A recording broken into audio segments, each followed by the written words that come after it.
أما بعد فأعوذ بالله السميع العليم وبوجهه الكريم وسلطانه القديم من الشيطان الرجيم من همزه ونفخه ونفثه بسم الله الرحمن الرحيم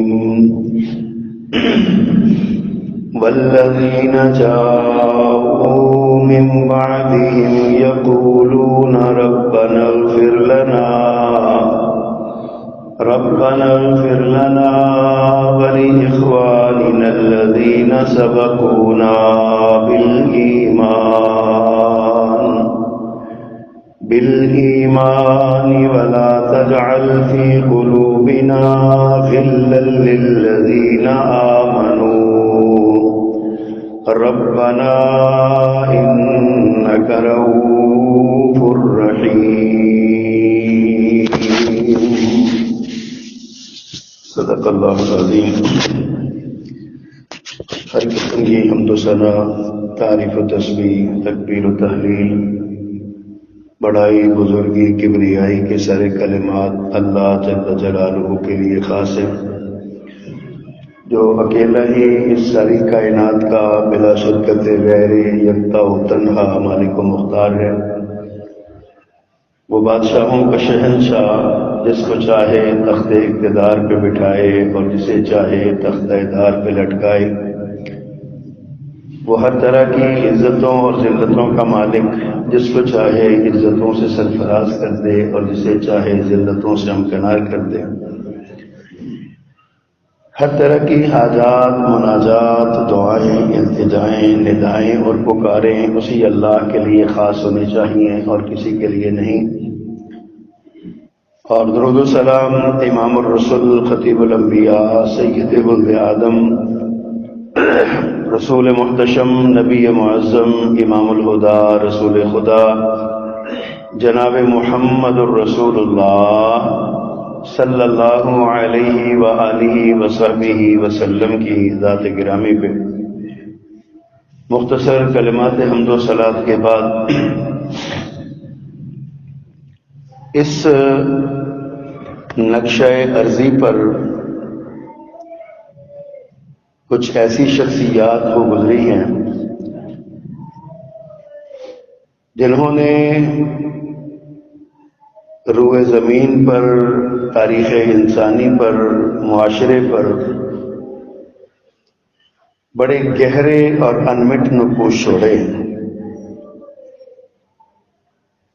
ان میں سے دو شخصیات کا ذکر آج مقصود ہے۔ ایک کی پیدائش اس ماہ رجب کی ہے اور ایک کی وفات اس ماہ رجب کی ہے، جو آج ہم پہ سایہ فگن ہے۔ 13 رجب کو سیدنا و مولانا علی رضی اللہ تعالی عنہ دنیا میں تشریف لائے، اور 22 رجب کو امیر المومنین حضرت سیدنا امیر معاویہ رضی اللہ تعالی عنہ دنیا سے تشریف لے گئے۔ ان دونوں شخصیات نے تاریخ اسلام پر، تاریخ انسان پر جہاں بہت گہرے نقوش چھوڑے ہیں، اپنی ذات میں، اپنے اعمال کے اعتبار سے، اپنے ایمان کے اعتبار سے یہ دونوں شخصیات بہت اعلیٰ مقام کی حامل ہیں۔ لیکن اس کے ساتھ ساتھ کچھ اسلام دشمنوں کی سازشیں اور کچھ خود مسلمانوں کی اپنی جہالت، دین سے عدم واقفیت اور عقیدت کو عقیدے پر غالب کرنے کی سوچ نے ان دونوں کو بہت مظلوم بھی بنا دیا۔ ایک طبقہ پیدا ہوا جس نے یہ فتویٰ دیا کہ حضرت امیر معاویہ رضی اللہ تعالی عنہ کی کوئی شان، کوئی مقام، اور نبی کریم صلی اللہ علیہ وسلم کے ہاں ان کا کوئی عزت و احترام نہیں۔ جواب میں دوسرا طبقہ اٹھا، اس نے حضرت علی رضی اللہ تعالی عنہ کی توہین اور تنقیص شروع کر دی۔ ایک نے کہا امیر معاویہ کی شان میں، فضائل میں کوئی روایت موجود نہیں، اور دوسرے طبقے نے حضرت علی رضی اللہ تعالی عنہ کی فضائل میں 3 لاکھ سے زیادہ حدیثیں گھڑ لی، اپنے پاس سے بنا کے ان کو حدیث کا نام دے دیا۔ حضرت حافظ ابو یعلا الخلیلی ایک بہت بڑے محدث اس امت کے گزرے ہیں، وہ اپنی کتاب الارشاد میں یہ بات کہتے ہیں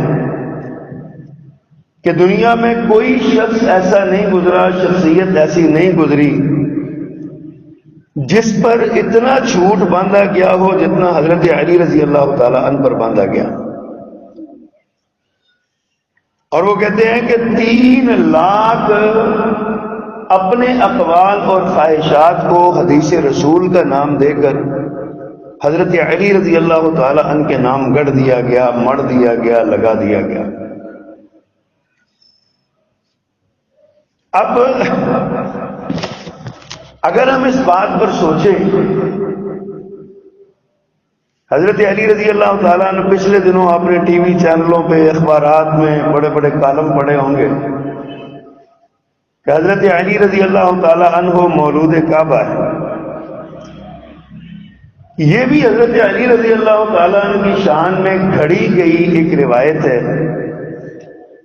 کہ حضرت علی رضی اللہ تعالیٰ عنہ کعبہ میں پیدا ہوئے۔ پہلی بات تو یہ ہے کہ یہ کوئی شرف کی بات نہیں، فضیلت کی بات نہیں ہے۔ اگر یہ شرف اور فضیلت کی بات ہوتی تو رسول اللہ صلی اللہ علیہ وسلم کو ملتی، آپ بیت اللہ میں پیدا ہوتے۔ یہ ایک اچانک واقعہ تھا جو پیش آ گیا، ہمارے یہاں معاشرے میں آ جاتا ہے۔ اللہ کی رحمت کی امید لگی ہو، خاتون کسی سفر پہ ہو تو کبھی بس کے اندر ہی پیدائش ہو جاتی ہے، کبھی قریبی ہاسپٹل میں گھر سے دور لے جایا جاتا ہے۔ یہ ایک اچانک ایک واقعہ تھا، اور تھا بھی حضرت علی رضی اللہ تعالیٰ عنہ کے بارے میں نہیں۔ تاریخ میں ایک ہی شخصیت ہیں جن کے بارے میں مستند روایات میں پتہ چلتا ہے کہ وہ مولود کعبہ ہیں، وہ حضرت خدیجۃ الکبریٰ ام المومنین رضی اللہ تعالی عنہا کے بھتیجے حضرت حکیم ابن حزام رضی اللہ تعالی عنہ، وہ کعبۃ اللہ میں پیدا ہوئے، 100 سال سے زائد انہوں نے عمر پائی۔ ان کے بارے میں یہ مستند روایت ہے صحیح اسناد کے ساتھ۔ اس کے علاوہ کوئی شخص وہاں پہ ایسا نہیں ہے کہ وہ جس طرح کی کہانی کر کے سنائی جاتی ہے کہ حضرت فاطمہ بن اسد جو حضرت علی کی والدہ تھی وہ چلی گئی اور کعبۃ اللہ کی دیواروں میں دراڑ پڑ گئی اور وہ اندر گئی۔ آج بھی وہ دراڑ موجود ہے، جا کے دیکھو تو جناب اس پر قوالیاں بنا لی گئیں، جتنے تیرا حج ہو گئے اتنے علی جمعہ۔ کیا عجیب قسم کی داستان گڑھ گڑھ کے حضرت علی رضی اللہ تعالیٰ بری ہے ان سارے خرافات سے۔ سوال یہ ہے کہ حضرت علی رضی اللہ تعالیٰ کا اپنا کوئی مقام نہیں ہے؟ ان کی عبادات، ان کی ریاضات، ان کا جہاد، ان کا رسول اللہ صلی اللہ علیہ وسلم پر ایمان لانا، پیارے پیغمبر کا ساتھی بننا، دین کے لیے کوشش جدوجہد کرنا، ان کا پیارے پیغمبر صلی اللہ علیہ وسلم کے ساتھ مل کر بدر میں، احد میں، خیبر میں، حنین میں، تبوک میں یہ ساری جنگوں میں شریک ہونا، کیا یہ بذات خود حضرت علی رضی اللہ تعالیٰ عنہ کا مستند اور ثابت شدہ اعزازات نہیں ہے؟ ہم وہ بیان نہیں کرتے اور اپنے پاس سے گھڑ گھڑ کے حضرت علی رضی اللہ تعالیٰ عنہ کی شان بڑھا رہے ہیں کہ جی ہم نے حضرت علی کی شان بڑھانی ہے اور اس کے لیے جھوٹ بولنے کی کیا ضرورت ہے؟ جب سچائی موجود ہے، دلیلیں موجود ہیں، نبی کریم صلی اللہ علیہ وسلم کے اپنے فرمودات موجود ہیں، اس کے بعد پھر یہ حضرت علی کی شان کو بڑھانے کے لیے یہ جھوٹ بولنے کی کیا ضرورت ہے؟ بالکل اسی طرح حضرت امیر معاویہ رضی اللہ تعالیٰ عنہ کے بارے میں یہ کہنا کہ کوئی شان ہی موجود نہیں ہے، ان کی کوئی ان کا وہ سلسلہ ہی نہیں ہے، ہمیں آگاہ نہیں کیا جاتا، ہم کوشش بھی نہیں کرتے سیکھنے کی، پڑھنے کی۔ حضرت امیر معاویہ رضی اللہ تعالیٰ عنہ کی سیرت کا ایک بڑا عجب پہلو ہے کہ جب پورے مکے والے مل کر بدر میں امڑ آئے، احد میں امڑ آئے، خیبر میں اور دیگر جنگوں میں مسلمانوں کے خلاف لڑائی کے لیے آئے، حضرت امیر معاویہ رضی اللہ تعالیٰ عنہ کسی جنگ میں نظر نہیں آتے۔ تاریخ کی کسی کتاب میں یہ بات موجود نہیں ہے کہ حضرت امیر معاویہ جو اس وقت 17-18 سال بلکہ 27-28 سال کے نوجوان تھے وہ کسی جنگ میں شریک ہوئے ہوں۔ حالانکہ عرب کا کلچر یہ ہے، عرب کا رواج یہ ہے، وہاں پہ کسی آدمی کو پیچھے بیٹھنے نہیں دیا جاتا۔ میں نے گزشتہ خطبہ جمعہ میں ذکر کیا، حضرت ابو العاص بن ربیع جو داماد رسول تھے، وہ بدر کے میدان میں آئے، کفار کی طرف سے آئے، ابھی مسلمان نہیں ہوئے تھے، بعد میں مسلمان ہوئے۔ خود کہتے ہیں کہ میں آنا نہیں چاہتا تھا لیکن مجھے تانا دیا گیا کہ تم بزدل ہو جو وہاں پہ جا نہیں رہے۔ ابو العاص تو جنگ بدر میں نظر آتے ہیں لیکن امیر معاویہ وہاں پہ نظر نہیں آتے۔ نبی کریم صلی اللہ علیہ وسلم کو نبوت ملنے سے 5 سال یا ایک روایت کے مطابق 8 سال پہلے پیدا ہوئے، پھر 13 سالہ یہ زندگی، 18 سال، کم از کم 5 سال وہ 13 سالہ نبوت کی مکی زندگی، اور 2 ہجری کو غزوہ بدر ہوا، یعنی 19-20 سال کا ببر شیر جوان، وہ اپنے ان کا باپ قائد ہے وہاں کا کفار کا، لیکن امیر معاویہ رضی اللہ تعالیٰ عنہ کسی جنگ میں نظر نہیں آتے۔ وہ کوئی نہیں بتاتا کہ حضرت امیر معاویہ کی شان یہ بھی ہے۔ یہ جھوٹ گھڑ لیا گیا کہ ان کی شان میں کوئی حدیث موجود نہیں ہے۔ یہ جھوٹ گھڑ لیا گیا کہ کسی نے حضرت امیر معاویہ سے روایت نعوذ باللہ من ذالک نہیں کی، کسی محدث نے آپ کی بیان کردہ حدیث قبول نہیں کی۔ 130 روایات حضرت امیر معاویہ رضی اللہ تعالیٰ عنہ سے منقول ہے، اس کے باوجود سر عام جھوٹ بول دیا گیا کہ کوئی حدیث نہیں ہوتی۔ اللہ اکبر۔ حضرت علی رضی اللہ تعالیٰ عنہ، دیکھیے شان اپنی اپنی، مقام اپنا اپنا۔ اللہ نے انبیاء کے بارے میں فرمایا تلک الرسل فضلنا بعضهم علی بعض، یہ رسولوں کی ایک جماعت ہے جس میں ہم نے ایک کو دوسرے پر فضیلت اور فوقیت دی ہے، درجہ اپنا اپنا ہے۔ حضرت امیر معاویہ رضی اللہ تعالیٰ کی بہت بڑی شان ہونے کے باوجود حضرت علی کا ہم پلہ نہیں ہے۔ وہ حضرت علی رضی اللہ تعالیٰ کی شان اور مقام حضرت امیر معاویہ سے کہیں زیادہ ہے، لیکن اس کا یہ مطلب کہاں سے ہوا کہ اب اگر وہ حضرت علی کی جو ہے نا ان کی شان زیادہ تھی، ان کی شان ویسے ختم کر دی جائے؟ یہ تو ایسے ہی ہو گیا۔ خود حضرت علی رضی اللہ تعالیٰ عنہ سے ان کے بیٹوں میں سے کسی نے پوچھا اللہ کے نبی کے بعد سب سے زیادہ شان کس کی ہے؟ حضرت علی کہتے ہیں حضرت ابوبکر صدیق کی۔ انہوں نے کہا پھر کس کی ہے؟ پھر عمر کی۔ پھر کس کی ہے؟ پھر عثمان کی۔ وہ پوچھنے والا کہتا ہے میں اگر ڈر گیا کہ کہیں آپ پتہ نہیں کسی اور کا نام نہ لے دیں، تو میں نے کہا جی آپ کا مقام کہاں ہے، آپ کی شان کیا ہے؟ تو حضرت علی رضی اللہ تعالیٰ فرماتے ہیں میں تو عام مسلمانوں کا ایک عام مسلمان ہوں، معاشرے کا، میری کوئی ایسی نہیں ہے۔ حضرت علی رضی اللہ تعالیٰ کی کسر نفسی تھی، عاجزی کا اظہار انہوں نے کیا، ورنہ خلفائے ثلاثہ کے بعد روئے ارضی پر انبیاء کے بعد سب سے اعلیٰ شان والے حضرت علی رضی اللہ تعالیٰ عنہ۔ ان کی کثر نفسی ہو کہتے نہیں میں تو ایک عام مسلمان ہوں، میرے کوئی وہ نہیں ہے، مقام نہیں ہے۔ تو اب یہ کہہ لیا جائے کہ چونکہ حضرت علی نے خود کہا کہ میں عام مسلمان ہوں، میری کوئی شان نہیں، تو کوئی بد نصیب اور بدبخت اور لعنتی اٹھے اور وہ کہے کہ حضرت علی کو تو خود کہتے ہیں، ان کا تو مقام ہی کوئی نہیں ہے۔ کیسی عجیب بات ہے، کس طرح لوگوں کو گمراہ کیا جا رہا ہے۔ حضرت علی رضی اللہ تعالی عنہ کے فضائل میں ان کا صحابی ہونا سب سے بڑا فضل ہے، سب سے بڑی فضیلت ہے کہ وہ صحابی رسول ہیں۔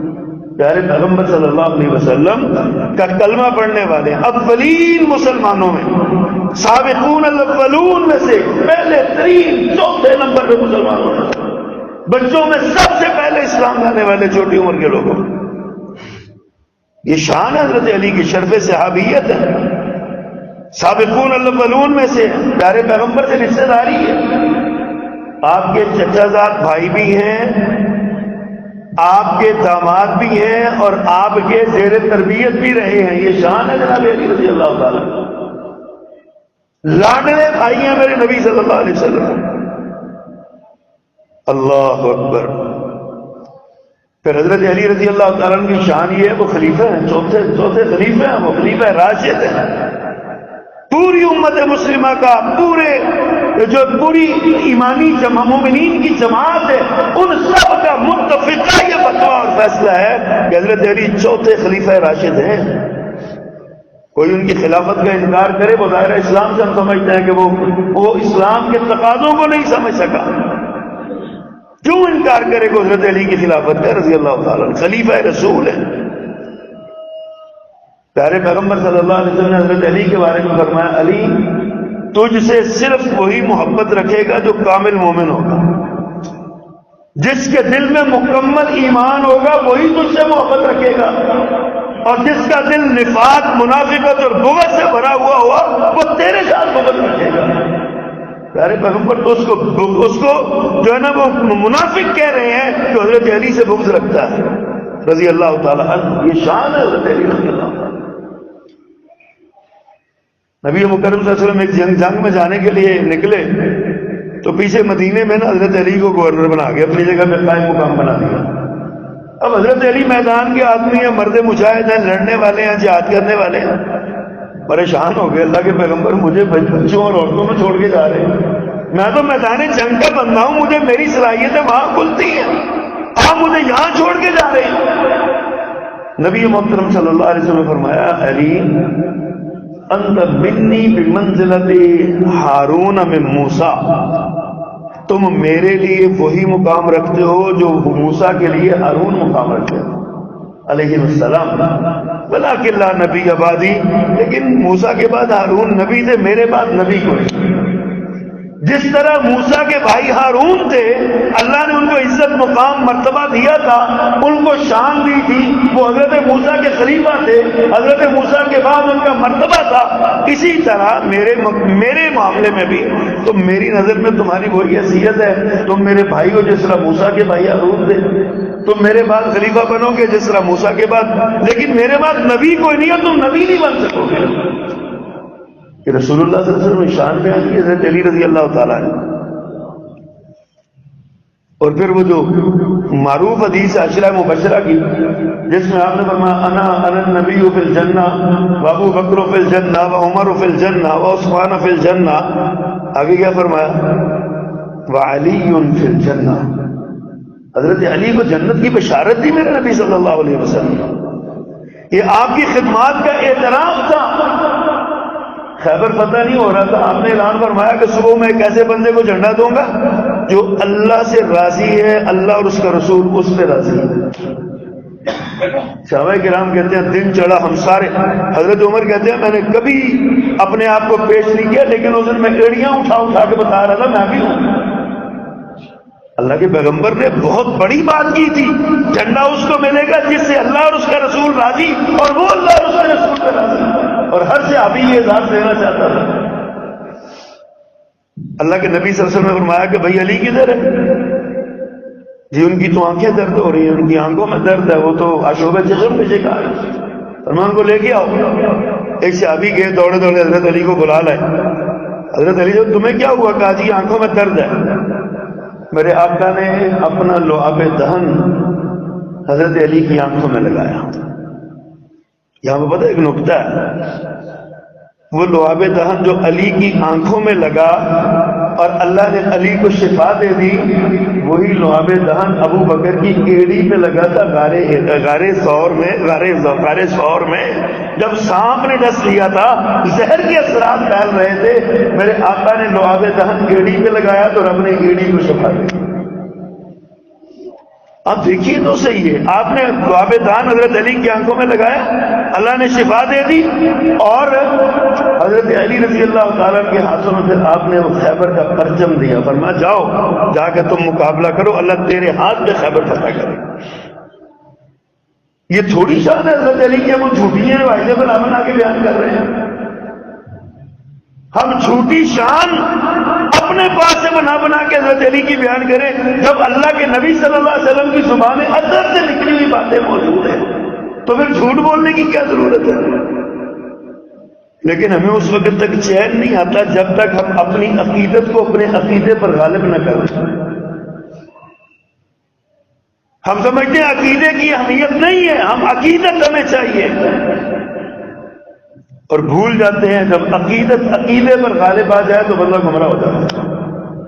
اصل چیز تو عقیدہ، جس کے لیے حضرت علی رضی اللہ تعالیٰ عنہ نے اپنی جان قربان کر دی، عقیدے کی حفاظت کے لیے عقیدے پر زندگی گزاری، عقیدے پر موت قبول کی، عقیدے پر شہادت قبول کی، عقیدے کا تحفظ کیا جناب علی رضی اللہ تعالیٰ عنہ نے.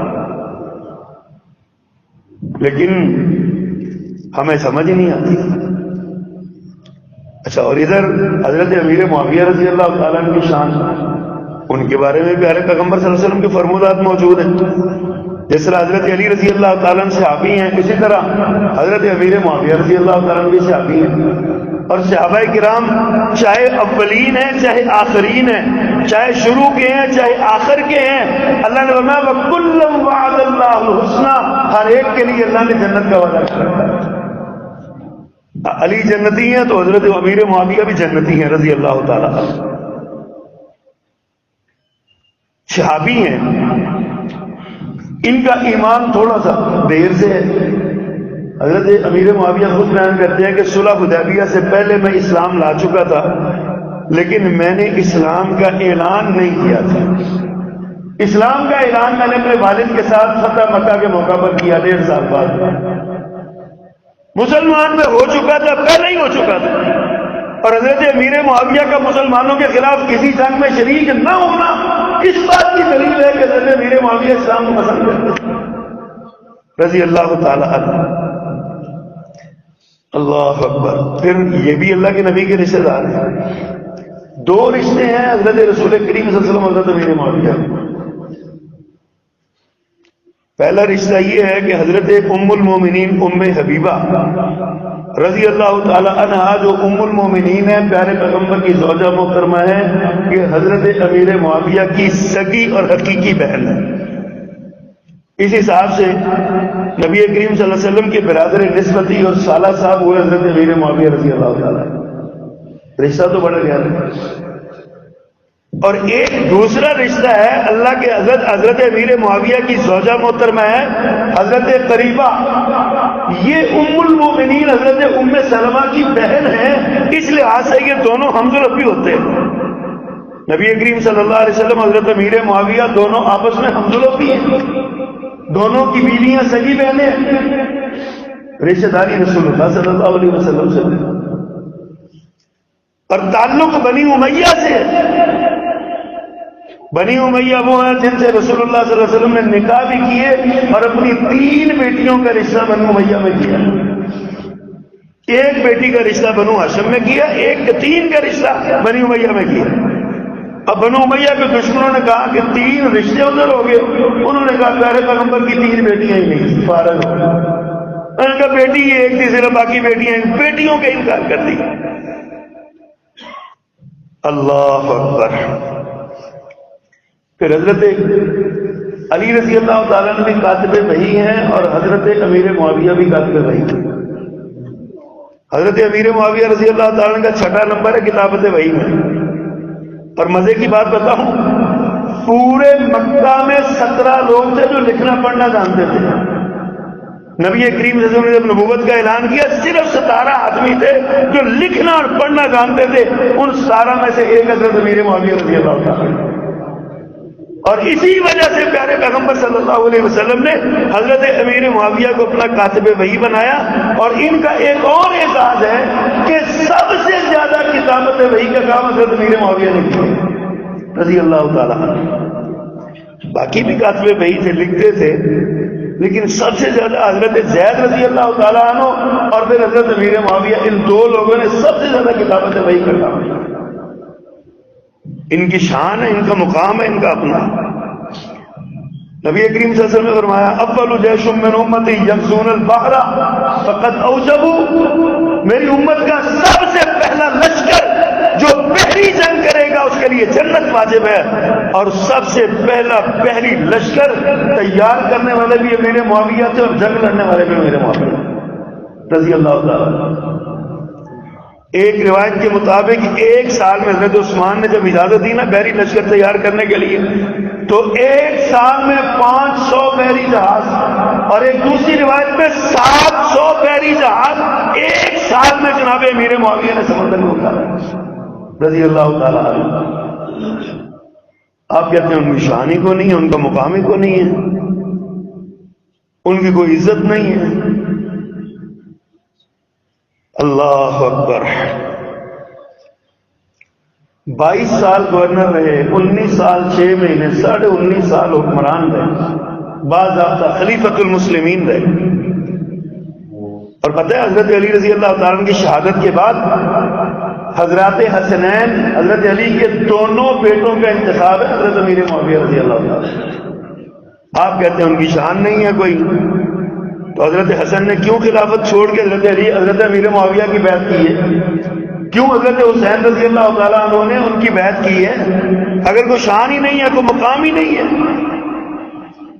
کیوں بھول جاتے ہیں ہم اس بات کو کہ خان وعدہ نبوت حضرت امیر معاویہ کے حق میں بیعت کرتا ہے رضی اللہ تعالیٰ عنہ، اور ہم کہتے ہیں ان کی شان اور مقام کوئی نہیں. اور نبی کریم صلی اللہ علیہ وسلم نے یہ بھی حضرت امیر معاویہ کو دعائیں بھی دی ہیں. ایک دعا میں آپ ارشاد فرماتے ہیں اللہم اجعلہ ہادیا و ماضیا و فاہدی، اللہ معاویہ کو ہدایت والا بنا، ہدایت پر ثابت قدم رکھ، اور اس کے ذریعے لوگوں کو ہدایت دے. ایک بار میرے پیغمبر نے حضرت امیر معاویہ کو دیکھ کر دعا کے لیے ہاتھ اٹھائے، فرمایا اللہم علمہ الکتاب والحساب وقیہ العذاب، اللہ معاویہ کو کتاب قرآن کا علم دے، حساب و کتاب کا علم دے، ریاضی کا علم دے، اور ساتھ اس کو عذاب سے بچا. اور ایک دوسری روایت میں حضرت معاویہ کا نام لیا، اللہم علم معاویہ الکتاب والحساب وقیہ العذاب، اللہ معاویہ کو حساب اور کتاب قرآن کریم کا اور حساب و کتاب کا علم دے اور اس کو عذاب سے بچا. پیارے پیغمبر دعائیں مانگ رہے ہیں. ایک بار اللہ کے حضرت امیر معاویہ پیارے پیغمبر کے وزیر مہمانداری بھی تھے. آنے والے سارے مہمانوں کے میزبان حضرت امیر معاویہ تھے ریاست مدینہ کی طرف سے. ایک بار حضرت امیر معاویہ نے پیارے پیغمبر کی حجامت بھی بنائی کینچی کے ساتھ، اور وہ بال سارے تبرک کے لیے سنبھال کے رکھ لیے، ناخن بھی سنبھال کے رکھ لیے، اور وصیت کی کہ جب میں فوت ہو جاؤں تو یہ بال اور پیارے پیغمبر کے یہ ناخن میرے چہرے پر ڈال کے میری میت پر ڈال کے مجھے دفن کیا جائے گا. اور حضرت امیر معاویہ کی یہ وصیت پوری کی گئی. جب وہ دنیا سے رخصت ہوئے تو ان کے وجود پر پیارے پیغمبر کے ناخن اور بال رکھے گئے مبارک. اس انداز میں ان کو دفن کیا گیا. اللہ اکبر. اور خود حضرت علی اور حضرت معاویہ کے تعلقات لوگوں نے کہانیاں بنائی ہیں. یار قرآن کہتے ہیں رحماء بینہم اشداء علی الکفار رحماء بینہم، یہ آپس میں بڑے نرم دل ہیں، کفار پہ بڑے سخت ہیں. ہم کہتے ہیں نہیں، آپس میں بڑے لڑتے تھے، ایک دوسرے کو گالیاں دیتے تھے. کبھی کہتے ہیں جی معاویہ حضرت علی کو گالیاں دلواتے تھے، کبھی کہتے ہیں جی کچھ، کبھی کہتے ہیں جی کچھ، نعوذ باللہ من ذالک. اب بتائیے مجھے قرآن کی بات مانے یہ ان جاہل مورخین کی بات مانے؟ قرآن میں اللہ نے کہا ہے کہ رحماء بینہم، یہ آپس میں مہربان ہے، آپس میں محبت کرتے ہیں، رحم کرتے ہیں، شفقت کرنے والے ہیں، اور ہم کہتے ہیں نہیں جی ان کی آپس میں دشمنی تھی، ان کی آپس میں جناب نفرت اور عداوت تھی، یہ گالیاں دیتے تھے ایک دوسرے کو.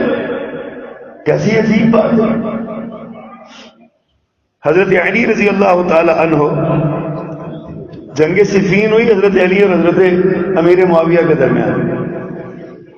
کیا تھا یہ جھگڑا، کیا تھا، کیوں جنگ ہوئی؟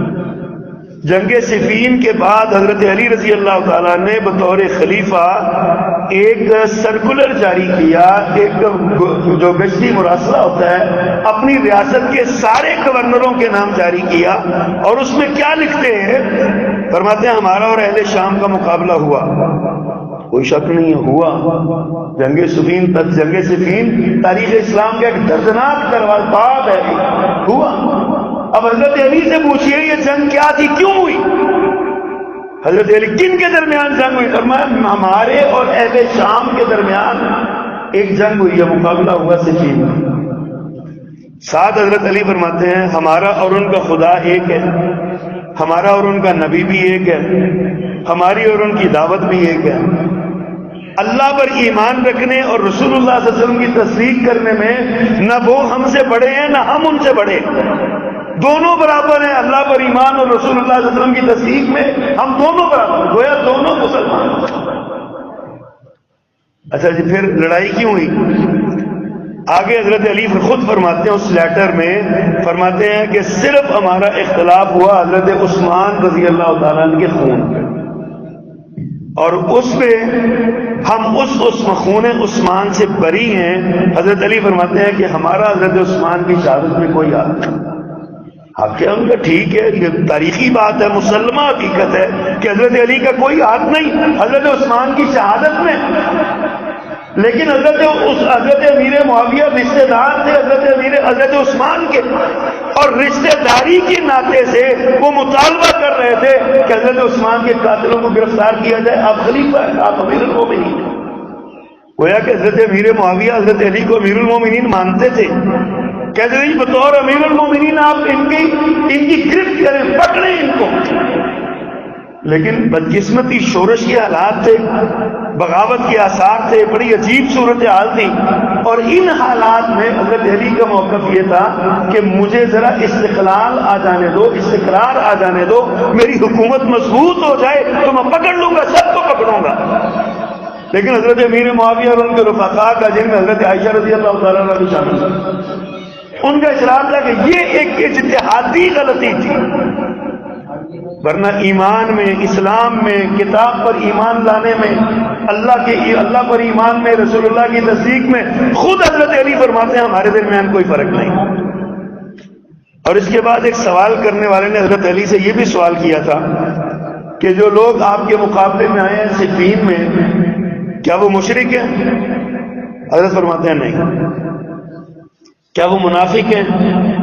حضرت علی فرماتے ہیں نہیں. پھر سوال کرنے والوں نے کہا وہ ہیں کیا، ان کی حیثیت آپ کی نظر میں کیا ہے؟ اب حضرت علی کی زبانی سنیے، یہ نہج البلاغہ کی بات ہے. مصنف لکھتے ہیں نہج البلاغہ کے، وہ کہتے ہیں حضرت علی نے فرمایا ہم اخواننا بغوا علینا، وہ ہمارے بھائی ہیں لیکن انہوں نے اس معاملے میں ہم پر زیادتی کی ہے. بھائیوں میں اختلاف ہو جاتا ہے، ایک بھائی سے زیادتی ہو جاتی ہے، دوسرے سے دوسرا صبر کر جاتا ہے. حضرت علی فرماتے ہیں ہم اخواننا، وہ ہمارے بھائی ہیں، لیکن ان کو سمجھ نہیں آئی، ان سے زیادتی ہو گئی کہ انہوں نے ہم پر یہ زیادتی کی اور ہمیں حضرت عثمان کے قاتلوں کے بارے میں ہم پر زیادتی کی ہے انہوں نے، بس ان کو ایسا نہیں کرنا چاہیے تھا. حضرت علی کا یہ معاملہ ہے. اچھا جب جنگ صفین ہوئی ہے، دونوں طرف کے لشکر لڑے ہیں، ظاہر ہے قتل و غارت گری ہوئی، خون بہا. تو پتہ ہے کہ مقتولین جو ہوئے ہیں ان کے جنازے کس نے پڑھائے؟ حضرت امیر معاویہ کے لشکر کے جتنے سپاہی قتل ہوئے نا اس جنگ میں، ان کے جنازے حضرت علی نے پڑھائے. کفن خود دیا، جنازہ غسل خود دیا، دلوایا، اور پھر جنازہ بھی خود پڑھا. ادھر حضرت علی رضی اللہ تعالیٰ عنہ کے لشکر کے جتنے مقتول حضرت امیر معاویہ کے لشکر میں شہید ہوئے، ان کا جنازہ حضرت امیر معاویہ نے پڑھایا، خود پڑھایا. گویا کہ دونوں ایک دوسرے کو غیر مسلم نہیں سمجھتے، مشرک اور کافر نہیں سمجھتے تھے. اللہ اکبر.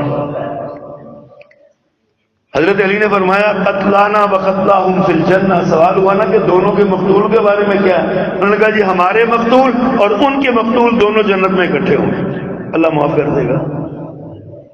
غلط فہمی کی بنیاد پر لڑائی ہوئی. لڑانے والے تو منافقین تھے، اسلام کے دشمن تھے، رافضی تھے، جو مجوسی تھے ایران سے، جنہوں نے اسلام کا کلمہ پڑھا تو لبادہ اڑا تھا اسلام کا. لڑانے والے وہ تھے دونوں بھائیوں کو. اور ایک اور مزے کی بات بتاؤں، حضرت علی کے سگے بھائی ہیں حضرت عقیل رضی اللہ عنہ. عقیل بن ابی طالب نام بڑا مشہور، آپ نے سنا ہوگا. اس جنگ صفین میں اور حضرت علی کی خلافت میں آپ ان کا کردار ڈھونڈیے، یہ کدھر آپ کو نظر آئیں گے. حضرت علی کے سگے بھائی ہیں لیکن ہیں حضرت امیر معاویہ کے لشکر میں. اور اس سے بھی عجیب اتفاق یہ ہے کہ حضرت امیر معاویہ کے سگے بھائی ہیں زیاد بن ابی سفیان، وہ حضرت علی کے لشکر میں. دونوں بھائی ہیں، ایک اس لشکر میں ہے ایک اس لشکر میں. یہ بھی ثابت ہوتا ہے کہ ان دونوں کا اختلاف اجتہادی اختلاف تھا. اس کو اسلام کا یا کفر کا مارکا نہیں سمجھنا چاہیے. دونوں کی شان اللہ نے بیان کی ہے، دونوں کا مقام اللہ نے بیان فرمایا. دونوں کے لیے جنت کا وعدہ ہے. دونوں پیارے پیغمبر کے صحابی ہیں، دونوں اللہ کے نبی کے ساتھ مل کے جہاد کرنے والے ہیں، دونوں رسول اللہ صلی اللہ علیہ وسلم کے دین کو سر بلند کرنے والے ہیں. اللہ اکبر. اور پھر پیارے پیغمبر نے وہی جو آپ نے وہی کی روشنی میں جو بات کی تھی نا، حضرت حسن کی طرف اشارہ کر کے فرمایا میرا یہ بیٹا وہ سردار ہے جس کی وجہ سے مسلمانوں کے دو عظیم جماعتوں میں صلح ہوگی. حضرت علی کی شہادت رضی اللہ تعالیٰ عنہ کی شہادت کے بعد حضرت حسن نے حضرت امیر معاویہ کے حق میں دستبرداری اختیار کی، خلافت سے ان کی خلافت پر اتفاق کیا. میرے نبی کی پیشین گوئی اور آپ کا جو کہا فرمان تھا وہ سچ ثابت ہوا. اور یہ بھی ثابت ہوا کہ یہ دونوں فریق عظیم مسلمانوں کی جماعت ہیں. آج دونوں کو پتہ نہیں کیا کیا ان کے بارے میں وہ بکواس کی جا رہی ہے اور کہا جا رہا ہے کہ وہ ایسے ہے وہ ایسے ہیں. پیارے پیغمبر فرماتے ہیں دونوں مسلمانوں کی جماعتیں ہیں. اور حضرت حسن جو پیارے پیغمبر کے نواسے، حضرت علی کے بیٹے حضرت حسین کے بھائی رضی اللہ عنہ، وہ ان کی صلح کا سبب بن رہے ہیں. اپنی خلافت چھوڑ کر اگر نہ بھی چھوڑ دے تو 20,000 کا لشکر حضرت حسن کے پاس ہی موجود تھا لڑنے کے لیے. 20,000 سپاہی تھے حضرت حسن کے پاس رضی اللہ تعالیٰ. لیکن حضرت حسن نے چھوڑ دیا، فرمایا نہیں ہم صلح کریں گے، قوم کو متفق اور متحد کرنا ہے، اتفاق کرنا ہے. جی ہاں جی صلح نامہ جی جی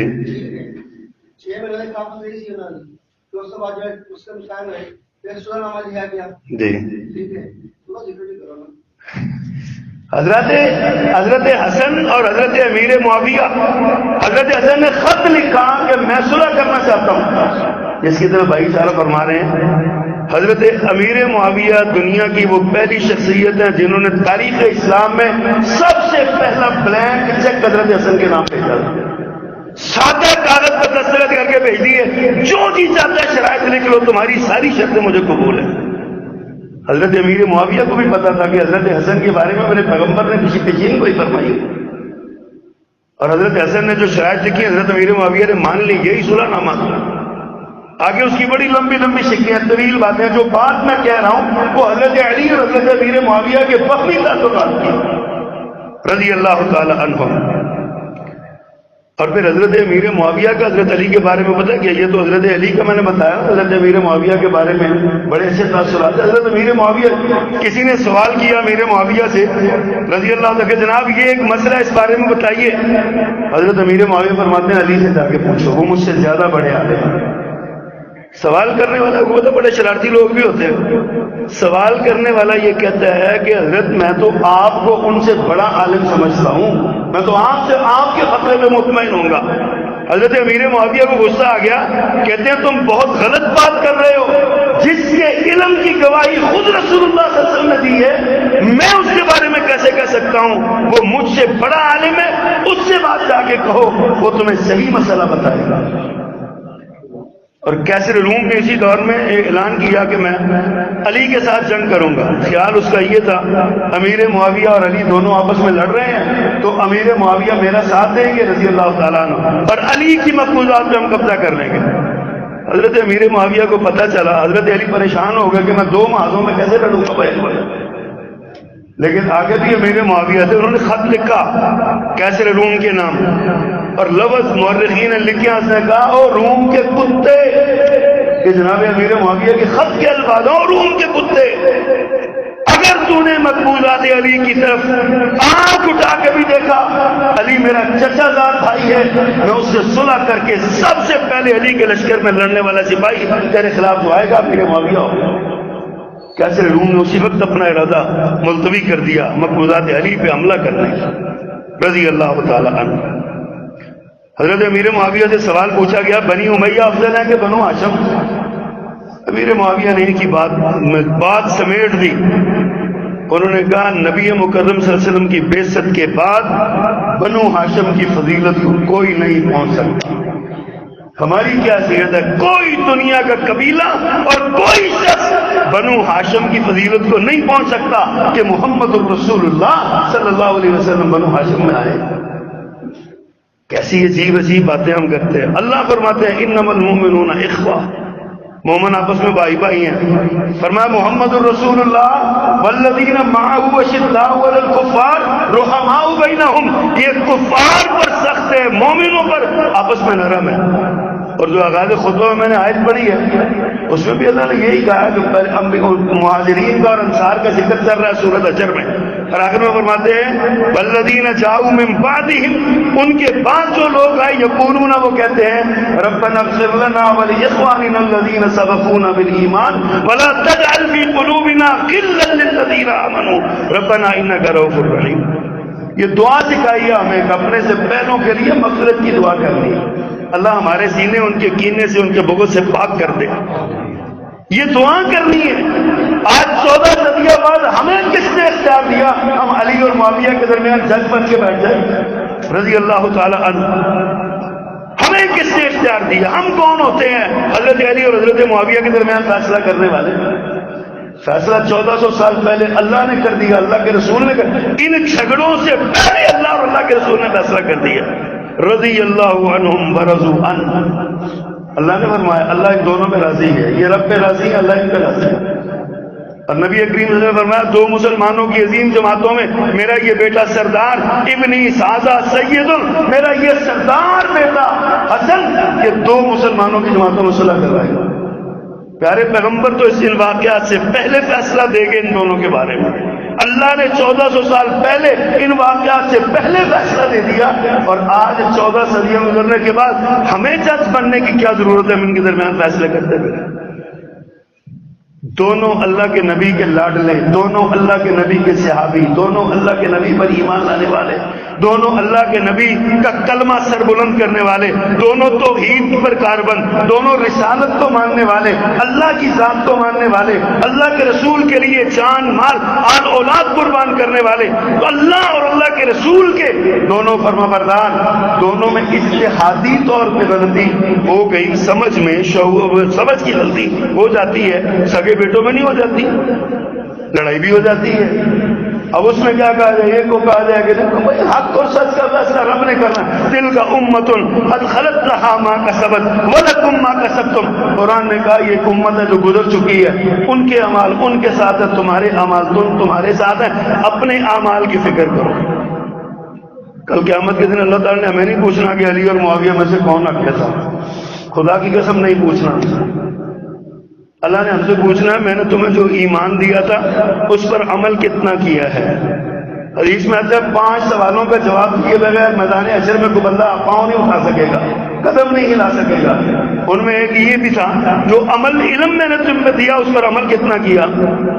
ہمیں تو ان سوالوں کو، جو مال نے کمایا کہاں سے، لگایا کہاں پہ، ان سوالوں کا جواب دینا ہے۔ عمر کا کہاں گزار کے آئے ہو، جوانی کیسے بتا کے آئے ہو، 5 سوالوں کا جواب دینا ہے۔ ان سوالوں کی تیاری نہیں ہے، کتابیں لے کے بیٹھ جاتے ہیں۔ حضرت علی اور حضرت معاویہ پہ کون حق پہ تھا؟ بھائی تلک امت قد خلت لها ما کسبت، وہ گزر چکے ہیں، ان کے اعمال ان کے ساتھ اللہ کے حضور پیش ہو گئے، اور ہمارے اعمال، ہم نے اپنے اعمال کا جواب دینا ہے۔ ہمیں اس پر غور کرنا چاہیے، ہمیں کف لسان کرنا چاہیے. یہ اللہ اور اللہ کے رسول صلی اللہ علیہ وسلم کا معاملہ ہے، ہمیں اس پر جو ہے نا وہ معاملات اللہ پہ چھوڑنے چاہیے. بس اللہ ہمیں اپنے نبی کے ہر صحابی کی سچی محبت نصیب فرمائے. جس نبی کے صحابی نے ایک پلک جھپکنے کے برابر بھی میرے پیغمبر کے چہرے کی زیارت کی ہے ایمان کے ساتھ، خدا کی قسم اس کے پاؤں کو، جوتوں کو لگی ہوئی خاک ہماری آنکھوں کا سرما ہے، اور ہم سمجھتے ہیں پھر بھی